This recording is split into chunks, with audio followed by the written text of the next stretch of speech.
नमस्कार दोस्तों, मैं शुक्र सोहा। आप सब देख रहे हैं आदर्श सत्यांकित खबरें। आइए रुक करते हैं आज की कुछ खास खबरों पर। बड़ी खबर निकल कर आ रही है जालौन जनपद से। पुलिस मुठभेड़ में छात्रा के हत्यारोपी का पुलिस ने किया हाफ एनकाउंटर। बीते दिनों एड थाना क्षेत्र के अंतर्गत ग्राम अमीटा गांव के बाहर बीए द्वितीय वर्ष की 19 वर्षीय छात्रा खुशी चौहान की अज्ञात लोगों ने हत्या कर शव को गाँव के बाहर झाड़ियों में फेंक दिया था। छात्रा के हत्याकांड के विरोध में विभिन्न संगठनों व राजनीतिक दलों ने कैंडल मार्च निकालकर पुलिस प्रशासन से हत्यारोपियों की गिरफ्तारी की मांग उठना तेज हो गई थी तथा धीरे धीरे लोगों में पुलिस के प्रति आक्रोश बढ़ने लगा था। घटना का विरोध देकर पुलिस भी छात्रा के हत्यारोपियों की तलाश में तेजी के साथ पुलिस अधीक्षक के निर्देश पर जुट गई थी।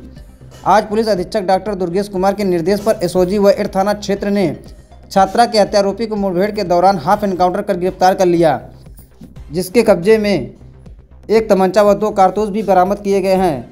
जालौन जनपद से राघवेंद्र वर्मा की खास रिपोर्ट। पूर्व हुई हत्या का कुछ खुलासा हुआ है, एक एनकाउंटर हुआ है, क्या कुछ मामला है? 29 जनवरी को एक बच्ची अमीटा की रहने वाली वो गुमशुदा हुई थी। उसकी सूचना रात लगभग 11:15 बजे थाने को प्राप्त हुई। खोजबीन की कार्रवाई हो रही थी। 30 तारीख को उसके गांव के रास्ते पर उस बच्ची का शव मिलने की सूचना प्राप्त हुई। पिता के तहरीर पर सम्यक धाराओं में अभियोग पंजीकृत किया गया। क्योंकि यह घटना महिला अपराध से संबंधित था, इसे गंभीरता से लेते हुए 7 टीमें गठित कर इसके अनावरण का प्रयास किया जा रहा था, जिसमें सीसीटीवी, धरातली सूचनाओं को डेवलप किया गया। तो ये जानकारी प्राप्त हुई कि बच्ची ईट तक 5:45 तक पहुंची थी। उसके बाद टेम्पो से वहां से मूव की है, उस पर कंसंट्रेट किया गया। उस टेम्पो चालक को ट्रेस किया गया जिस पर वो बैठकर गई थी। ये जानकारी हुई कि एक व्यक्ति उस टेम्पो में बैठा हुआ था। जहां ये बच्ची अपने गांव के रास्ते पर उतरी, वहां वो भी उतरा। उतरने के बाद वो उसके पीछे गया था। उसके विषय में पूरी जानकारी की गई। सीसीटीवी फुटेजेस में वो कैप्चर हुआ।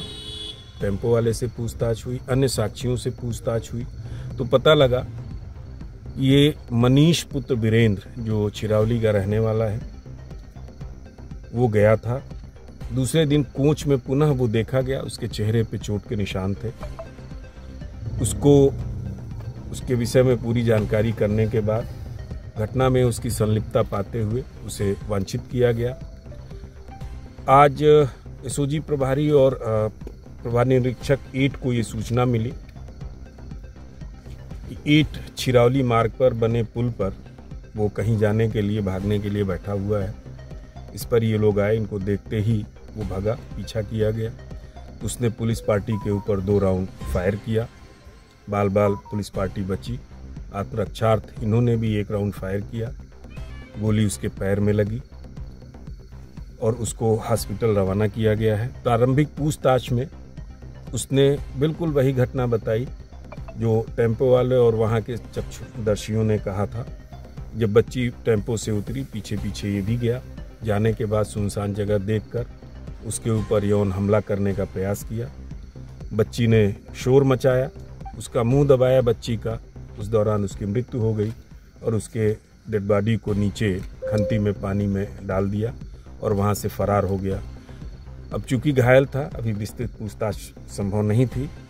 अब डॉक्टर से अनुमति प्राप्त कर विस्तृत पूछताछ की जाएगी। प्रत्येक पहलुओं पर इसमें विवेचना की जाएगी और साइंटिफिक एविडेंसेस हम लोग इकट्ठा करेंगे ताकि कड़ी से कड़ी सजा दिलाई जा सके। जितने भी उससे संबंधित सामान बरामद है, सभी का हम साइंटिफिक इन्वेस्टिगेशन कराएंगे और कानून के दायरे में रहकर जो भी कड़ी से कड़ी कार्रवाई है, क्योंकि एक जघन्य अपराध था, महिला से संबंधित था और निश्चित तौर पे इसकी मानसिकता सामान्य नहीं है, लिहाजा इसको हम लोगों का प्रयास होगा कि कड़ी से कड़ी सजा इसको दिलाएं, जिसके लिए जो भी संभव यथासंभव प्रयत्न होगा हम लोग करेंगे। सर, पुलिस इतने दिन से पूछताछ कर रही है, और लोग कुछ शामिल हैं इसमें? अभी तक जो प्रारंभिक पूछताछ से है, ये घटना इसी अकेले व्यक्ति नहीं किया था, यही पीछे गया था। घटना स्थल पे जो साक्षी थे उनसे बातचीत से भी अकेला ही दिखा था। ये भी खुद बता रहा अकेले ही घटना किया है। इसने बलात्कार का प्रयास किया लेकिन बलात्कार नहीं कर पाया है। वो शोर मचाया बच्ची ने, उसका मुंह दबा दिया शोर बचने के लिए शोर से। उसी दौरान उसकी मृत्यु हो गई। टीम को कितना इनाम? टीम को हम 25,000 रुपए का इनाम दे रहे हैं। और एक बात और कहना चाहेंगे कि अभी ये विवेचना हमारी जारी है, इसको और गहराई से, यद्यपि जो चीज़ें हैं लगभग स्पष्ट हैं, लेकिन और गहराई से कोई भी पहलू, कोई भी बिंदु हम इसमें छोड़ेंगे नहीं।